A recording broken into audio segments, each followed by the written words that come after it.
बिस्मिल्लाहिर्रहमानिर्रहीम। अस्सलाम वालेकुम। एमजी फैमिली कैसी है?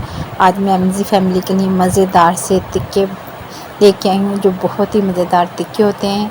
ये गाय का गोश्त है, इसको मैंने बहुत ही मज़ेदार टिक्के बना रही हूँ जो आप सबको पसंद आएंगे। घर में मेहमान भी आ रहे हैं, उनको बनाकर खिलाएं और तारीफ़ पाएँ। बनाने की रेसिपी बताती हूँ।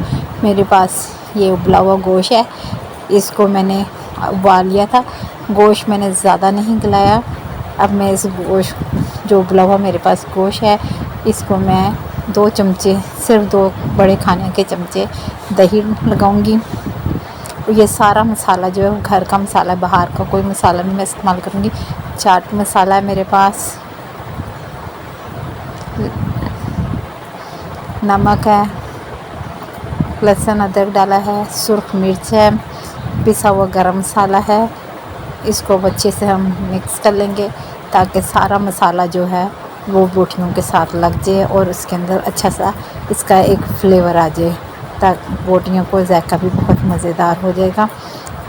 ये देखें, इस तरह से अच्छे से खूब अच्छे से हिलाना है ताकि सारा मसाला जो है इसके साथ लग जाए। अब मैं इसको 2.5 से 3 घंटे फ्रिज में रख दूँगी ताकि इसका जो फ्लेवर है बोटियों के अंदर आ जाए और ये मज़ेदार जायका बन जाए। इसके साथ मैंने जो स्टिक्स में चीज़ें इस्तेमाल करनी है, ये प्याज है, मैंने इसको ऐसे काट लिया था। सुर्ख शिमला मिर्च है मेरे पास, सब्ज़ शिमला मिर्च है, ये स्टिक्स हैं मेरे पास।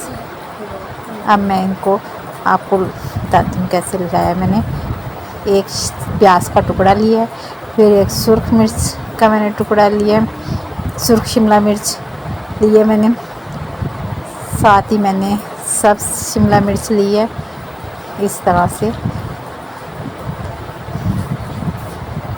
अब मैं एक बोटी को इसके अंदर आराम से इसके साथ रोल लूँगी और फिर दोबारा वही अमल करूँगी कि पहले प्याज का टुकड़ा लेना है,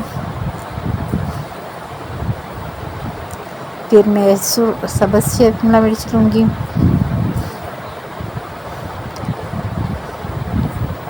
और फिर सुर्ख शिमला मिर्च का पीस लगा दूँगी, फिर एक बोटी और लगाऊंगी इसके साथ। इस तरह ये देखें हमारी स्टिक्स तैयार हो गई है।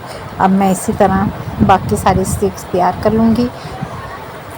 ये देखें कितनी प्यारी लुक आ रही है, कितना प्यारा कलर आ रहा है, कितनी अच्छी लग रही हैं, आँखों को बहुत भा रही हैं। अब हम इसे ग्रिल पैन में से फ्राई करेंगे। आँच ज़्यादा तेज़ नहीं रखनी, ज़्यादा तेज़ रखने से ऊपर से जल जाएंगी और अंदर से कुरकुरापन नहीं आएगा। बस हमने लाइट गोल्डन करना है इसको, ज़्यादा हमने इसको नहीं पकाना क्योंकि बोटियाँ हमारी पहले ही गली में थी। ये देखें कितना खूबसूरत गोल्डन कलर आ गया है बोटियों के ऊपर और बहुत मज़ेदार सी खुशबू आना शुरू हो गई है। ये हमारी सारी स्टिक्स तैयार हो गई हैं। ये देखिए बहुत ही प्यारी सी लग रही है और मज़े का तो क्या ही कहने कि आप जब मेहमानों के आगे रखेंगे तो सबकी तारीफ़ आप करते नहीं, लोग थकेंगे आपकी तारीफ़। ये देखिए अब हम इसे डिश आउट करेंगे। ये सारी हमारी स्टिक्स आ गई हैं। इसके ऊपर अब मैं थोड़ा सा चाट मसाला डालूँगी। चाट मसाला डालने का मकसद ये है कि थोड़ा सा इसका टेस्ट और भी टेस्टी हो जाएगा।